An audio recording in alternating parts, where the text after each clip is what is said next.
ultimo po, sweldo namin nang gagaling sa tax ninyo. Sa inyo lahat galing yan. Utusan nyo lang kami. Yun ang katotohanan ng buhay. Kung ayaw nyo maging utusan, huwag kayong tumakbo. Mga siraulo kayo. Utusan na lang kayo. Ginamit nyo ng pera ng taong bayan. Gusto nyo may utang alaw pa sa inyo? Kailangan ninyong malaman. Kasi marami tayo naririnig. Pag pumunta sa opisina ng mga politiko, sinusungitan pa kayo ng mga staff. Sampalin nyo ng katotohanan. Hoy!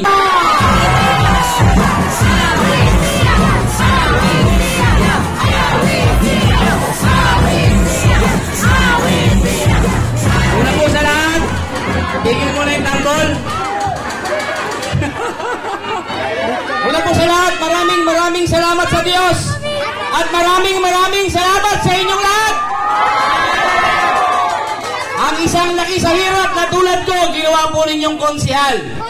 Maraming salamat po. Pero huwag kayong mag-alala. Ginagalingan ko po. Dahil kung pwede kay Awi siya, bakit hindi pwede sa anak at apo ninyo? Pwede rin po. Kaya pakakagalingan ko pa dahil ang pangarap ko, yung apo at anak ninyo ang tatayo naman at pwedeng maging leader ng ating distrito. Dahil naniniwala po ako na walang nakauunawa sa ating mga mahihirap kung di nanggaling din po sa hirap. Kinakabahan ako.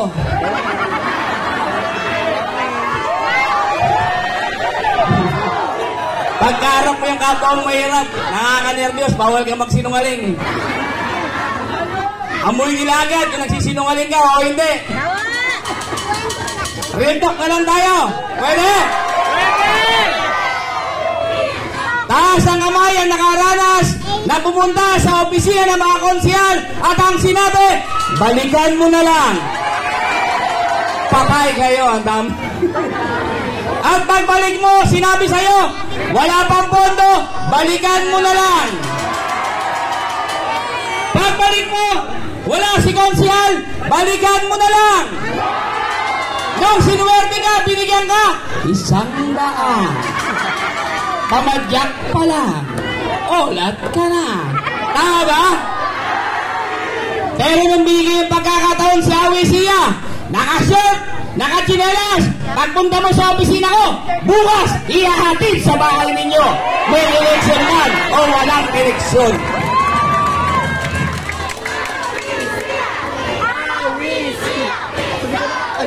Sabi ko naman sa inyo, kinagalingan ko. Sayang kasi. Binigay yun ng pagkakataon tayong mga laki sa hirap ng manungkulan. Sayang kung di natin tutuloy-tuloy ito. Tama ba? Tuloy-tuloy na natin. Di ba? O ito naman, sa pang-real talk. Taas ang kamay ang nagbabayad ng tax. Ayan. Pagbayaran na. Ayaw ninyo. Di ba? Andiyan pala si Nanay Alice. O, bayaran, ayaw ninyo. Okay. Maraming salamat sa mga tumaas ang kamay. Sapagkat alam nila nagbabayad sila ng tax. Dahil nagbabayad siya ng tax, alam mo ngayon kung anong karapatan niya. Dahil alam niyang siya'y nagbabayad ng tax. Yun! Tandaan ninyo, kaya ko tinanong sa inyo yan. Dahil gusto kong malaman ninyo na kahit anong binili mo sa Pure Gold, anong binili mo sa tindahan na soft drinks, o sigarilyo man lang yan, lahat yan ay may tax. Dahil kayo'y nagbabayad lahat ng tax, lahat kayo ay may karapatan na tumanggap sa anumang programa ng gobyerno. Tama? Taas ang kamay na nagbabayad ng tax. Lahat tayo. Kailangan nyong malaman. Kailangan nyong malaman dahil maraming politiko ang namimigay ng pera ang kine-credit sa kanila galing. Hindi po. Galing po yun sa tax ninyo. Pera niyo yun. Kailangan nyong malaman. Dahil hinihinga na kayo ng utang na loob sa mga binibigay sa inyo. Any kapiraso, dapat wala kayong utang na loob sa aming mga politiko dahil pera ninyo ang ginagamit namin. Tama? Ultimo po, sweldo namin nang gagaling sa tax ninyo. Sa inyo lahat galing yan. Utusan nyo lang kami. Yun ang katotohanan ng buhay. Kung ayaw nyo maging utusan, huwag kayong tumakbo. Mga siraulo kayo. Utusan na lang kayo. Ginamit nyo yung pera ng taong bayan. Gusto nyo may utang na loob pa sa inyo? Kailangan ninyong malaman. Kasi marami tayo na naririnig. Pag pumunta sa opisina ng mga politiko, sinusungitan pa kayo ng mga staff. Sampalin nyo ng katotohanan. Hoy, paswelduan lang namin kayo. Lahat ng ginagamit ninyo, pera ng taong bayan. Tama ba? Dapat malaman ninyo para alam nyo yung karapatan na meron kayo. O, pasweldoan lang tayo. Ang susungit pa ng mga staff nyo.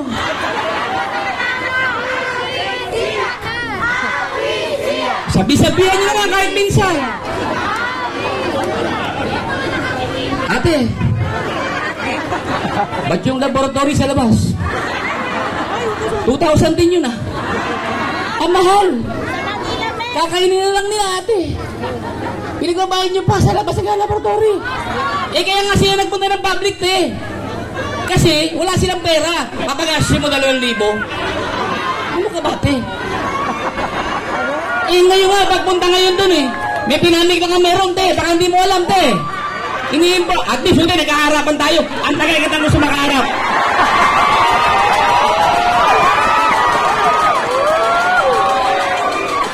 Ano te? Ano masasabi mo? Sumagot ka!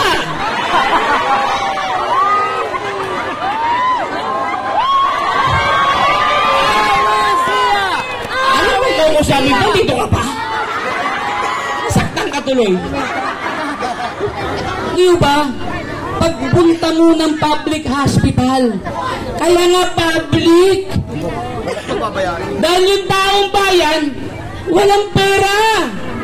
Ngayon, yung mahirap, tanongin mo, may sakit. Patingin ka. Ayoko, wala akong pera. Hindi sa public, kahit na, sa labas ng laboratory yan, tsaka walang gamot. Kawawa naman.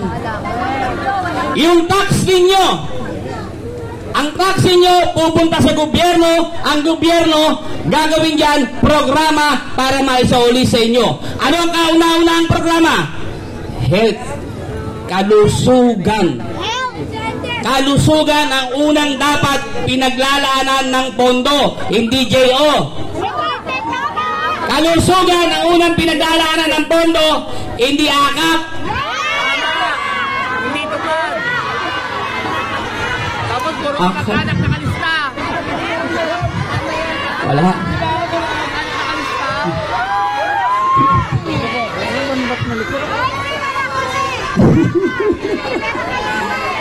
Baka isa ka magalit, hindi naman ako ibigay nun ah. Diyan kayo magalit.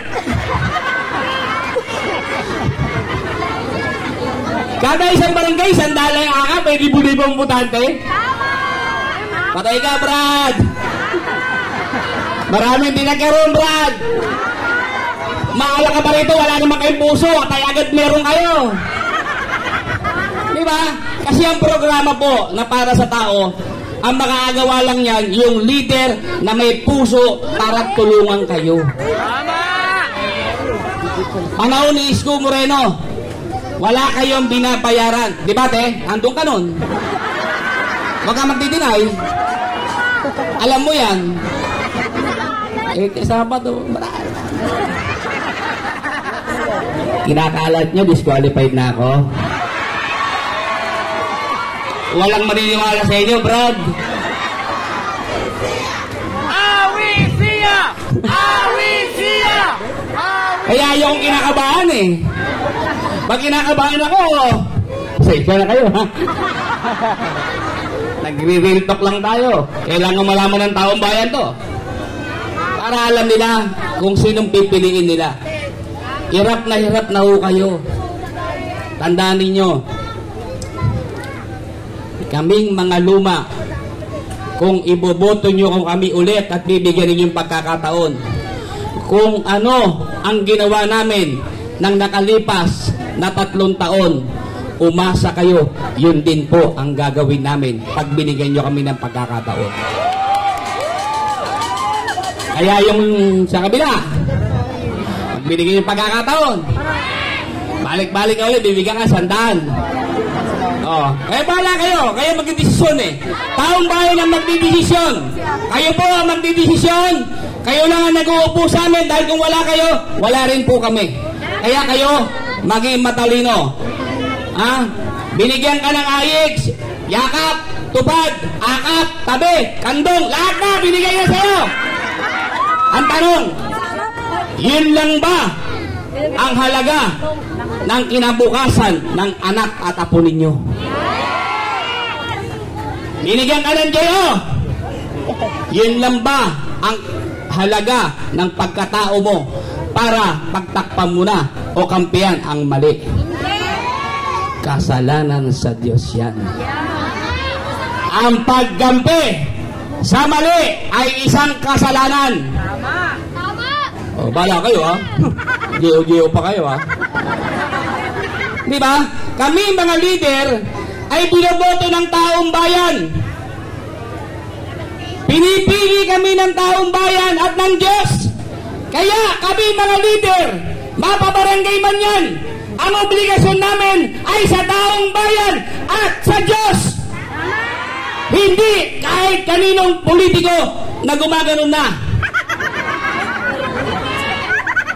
Ang totoong leader, ang una niyang iniisip, yung kapakanan ng pinakamahirap niyang kapitbahay, hindi yung kapakanan ng isang leader. Ang totoong leader, iniisip niya kung anong pakinabang ng pinakamahirap niyang nasasakupan, hindi yung pakinabang ni leader. Yun po ang katotohanan. Kaya mag-isip kayo, lalo sa mga kabataan, yung bagong botante, mga kabataan, pag binoto nyo yung luma, walang saysay ang boto nyo. Gumawa kayo ng history. Sa kauna-unahang pagboto ninyo, bumoto kayo bago. Patunayan ninyo sa lahat na ang nag-uupo sa mga politiko ay kayo, hindi yung binigay nila na pera sa araw ng eleksyon. Patunayan nyo yan. Ganun lang ang simple gagawin ninyo. Ang simple yung gagawin, bumoto kayo ng bago dahil ang lupa, kung pinaasa kayo, pagbalik yan, papaasahin kayo muli. Mga kamag-anak ko mahirap. Pare-paras tayong lagi sa hirap. Isang termino na lang ako. Baka susunod na eleksyon, di na ako makakapagsalita. Wala nang siraulong magbisiwal ng kawalang yan nila. Kaya ngayon pa lang magising na tayo. Ngayon pa lang magtigising na tayo. Partida, bibigyan natin ng magandang partida. Wala kayong botong incumbent. Kahit ako, wag yun na iboto. Puro bago iboto natin. Para mabago natin ang distrito. Para mabago natin ang Maynila. Dahil uulitin ko, kung ano ang ginawa noong nakaraan 3 taon, pag-upo namin, ganun din ang gagawin namin sa inyo. Mag-isip kayo ngayon. Mag-isip kayo. Grabe ka, overthinking naman. Gumawa tayo ng history. Ipakita natin na dapat takot lahat ng mga kandidato sa tao. Hindi yung binoboto nyo lang, mananakot pa. Hindi ba? Bigyan ko kayo sample, kaya bakit bago gusto ko. Halimbawa, si nanay. Si nanay, may problema siya, 1,000 pambiling gamot.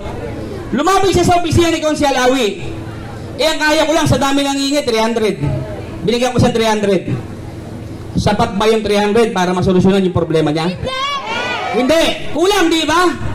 Ngunit tatapwat, kung yung 6 na binoboto yung konsyal, nagbigay ng 300. 300 times 6. 1,800. Sapat ba? May 800 pa siyang pambingo. Tama mali?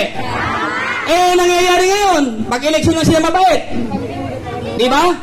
Pag-eleksyon lang sila kilala kayo. Kasi perfect nila yun. Dahil dekada na. Dekada na. Hindi nyo lang napansin. Hindi sila magpapakita ng ilang taon. Pag mag-eleksyon, pait-paitan sila. Kaya ang punta nila ngayon, langit-langitan. Di ba? Tama ba ako? Matuto na po tayo. Bibigyan ko kayo ng isang assignment pag uwi sa bahay ninyo. Ito assignment.